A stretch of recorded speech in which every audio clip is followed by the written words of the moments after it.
When a clergyman is making out the forms that the government requires you to make out for marriages, there is a line which asks about the racial extraction of the two people. And every time I make one of these forms out, I have to ask myself, why is this here? Why does this matter? Why is this important?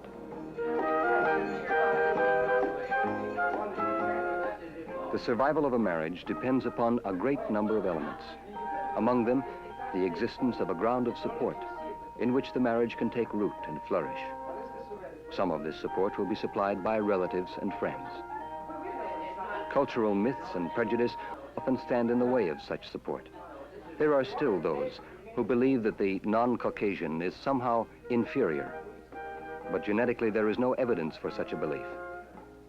The pigment of a man's skin may differ from place to place, and his grandparents may have supplied him with a different value rating, but man is one.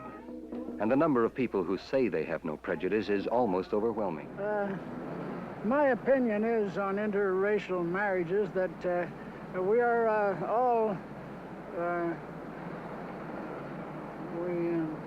what did I say before? Regardless of race or color, we are all molded from the same clay.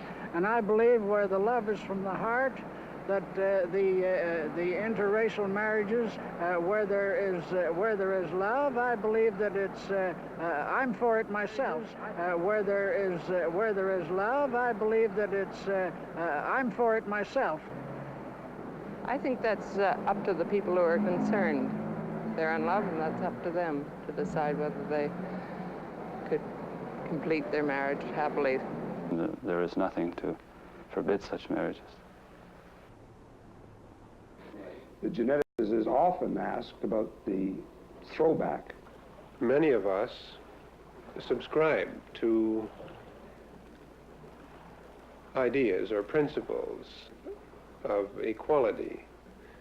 Well, it's built into our heritage, but in practice, we may not behave as we so subscribe. And the thing I'm getting at here might be called a gap between our principles and our practice. And they're such nice girls, too. Would you allow your daughter to marry an Oriental or a colored man? Yes, I believe I would, providing they didn't have any children, if there was true love there.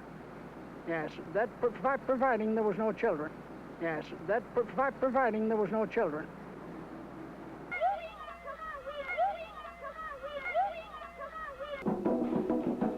Rudy and Heidi have been married 6 years, and they have been happy. They have 2 children.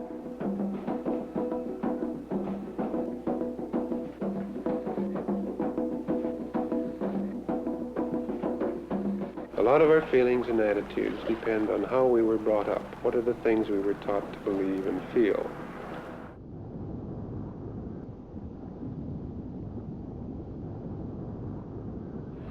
To me, prejudiced grown-ups are like misguided children. Yeah. I still can't understand why you don't hate. You know, why you aren't bitter. It'd be easy for you to hate people, I think. To me, hate is a luxury. You pay a price for it. And to me, the price is too great. And to me, I see someone who I like very much, or I love, and who has all the qualities that I expected or would have liked to have in a woman, and then I marry that person. It just happened that she might be a different color, which isn't really important. It's my way of thinking. Yeah. So that's no real problem, except in this society, of course. Would you allow your daughter to marry a colored person? Well, I have no children, but if I had one, I would have no objection against marrying, but I would point out very, very strongly that those marriages very, very seldom are happy. Would it be possible for me to bring my husband tonight to take a look at it? I think so, yes. What time would that be? Well, around 7:30. Would that be all right? That would be fine, yes.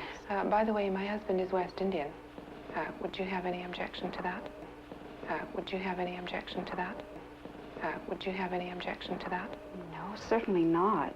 There's no concern of mine. I think I'm more concerned with the individual rather than the racial background of a person. This I see. be no problem. Some people do object. That's why I ask. Well, that should be against the law. And would you allow your son or your daughter to marry an Oriental or a colored man? Never. Would you allow your daughter to marry an Oriental or a colored man? Yes, I would. Well, since I'm married to a Caucasian, I suppose that's answer enough. Fine. On the surface, it would seem that we have almost outgrown our prejudices of a century or two ago. Almost, that is, but not quite. Our white culture has educated us well, and the process of unlearning is a slow and sometimes painful one.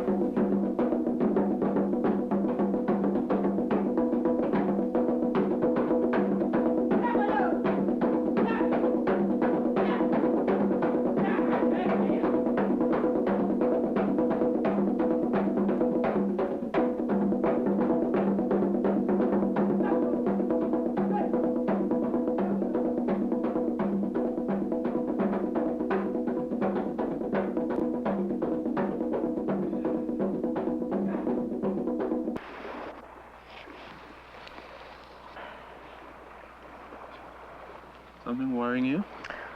Oh, no, I'm just thinking that I hope we'll be able to give the children the support they need when they need it.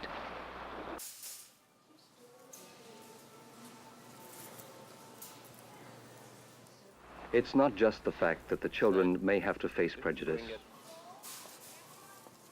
For children grow up. Nor is it, as some would say, that they're neither one thing or the other. Is it important that they be one thing or the other?